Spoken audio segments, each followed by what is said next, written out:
I've always been a person who's always tried to avoid rankings lists, greatest of all time lists, things of that nature in terms of ranking players in any sport, whether it's basketball, football, NASCAR, boxing, whatever sport you guys want to think of to talk about. I just think these lists are pretty redundant and pretty much a waste of people's time, especially when you consider the fact that they don't keep a level of consistency at all when it comes to the criteria of how they make these lists. Seeing how Bleacher Report recently just put out their all-time NBA list in terms of ranking, top 100 players and deserve to play the game of basketball, I kind of scanned it just to look and see if there's some level of criteria or something that they keep in place. But when you look at it, you just think, Jesus Christ, like these lists are just complete garbage and terrible.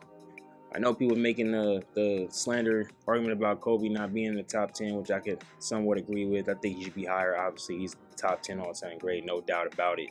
But there's a guy in the top 20, or a guy that's not in the top 20, that it baffles me that people aren't talking about. Some of the other basketball aficionado channels have talked about it a little bit, but just baffles me how some of these big market media, sports media shows don't talk about it, which is a guy who stopped Michael Jordan from possibly winning a championship earlier than he did.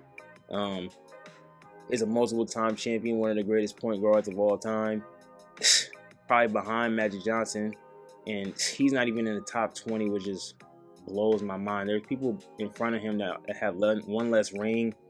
They're dominant players, but you look at it and say they only have one ring so far in their careers, from 16th all the way to 18th, and then there's some guys where you look at it and say, how are they above this individual? Dude played in Detroit, was born in Chicago. Everybody knows what I'm talking about who's watching the video, but the fact that Isaiah Thomas is not even in the top 15 in terms of greatest players of all time, to me, is just ridiculous. And the whole greatest of all time argument that people talk about religiously, I've always been a person that I've always tried to stray away from that because I just think it's ridiculous. I may have a video coming out down the line about this because it's something I've always hated. You have a few good years, maybe 4 or 5 good years, and all of a sudden people want to throw this moniker you being the greatest. To me, the greatest is when you finish out your entire career, even though the whole point of the moniker of greatest of all time is pretty fucking, redundant. It doesn't make any sense, but this is what people do. When they bored, sitting at a barbershop, talking to their friends, whatever, this is what they like to do, rate players, and I get it.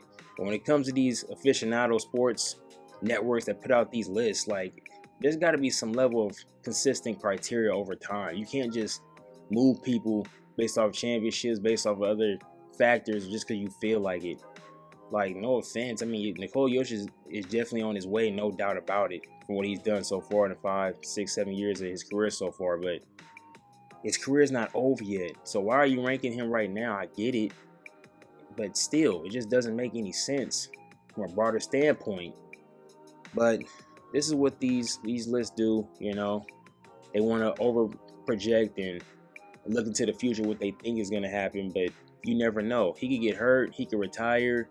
You never know. So it's not really fair to just pull people out of the list that, don't deserve to be in there. It just doesn't make any sense. It's just ridiculous to me, but it is what it is. I just wanted to talk about it maybe 4 or 5 minutes and just come on here and give my opinion about stuff like that. They do it in different sports too, like I said, where they put people on pedestals that don't deserve to be there yet. They're good, but they're not there yet. And even having a guy like Kevin Durant, who I don't think is as dominant as Nikola Jokic on the opposite side of the ball has ever been, they put him on the list. Nikola Jokic, I'm sorry. They put him on the list, and at 13, even though there's guys below him that to me won their championships more so out of the mud compared to what he did, and he gets the nod over them. It's just my biggest point, like I said, with these lists is just you got to leave some level of consistency involved in it. You can't just choose the criteria every 5 years and change it. Like, it's just, that's not how shit works. I don't really have a big issue with the top 10, you know what I mean? Those are usually the 10 aforementioned names that usually gets mentioned in every supposed greatest of all time list or whatever. Maybe not Steph, but the top 9. Steph kind of just got added in there, because of what he did against Boston and winning his 4th title and his first Finals MVP. But at the end of the day, like I said, I can make a 15-20 minute video breaking this video down. I could have, but in deciphering how shitty this entire top 100 list is, just breaking down how bad the criteria is. But it is what it is.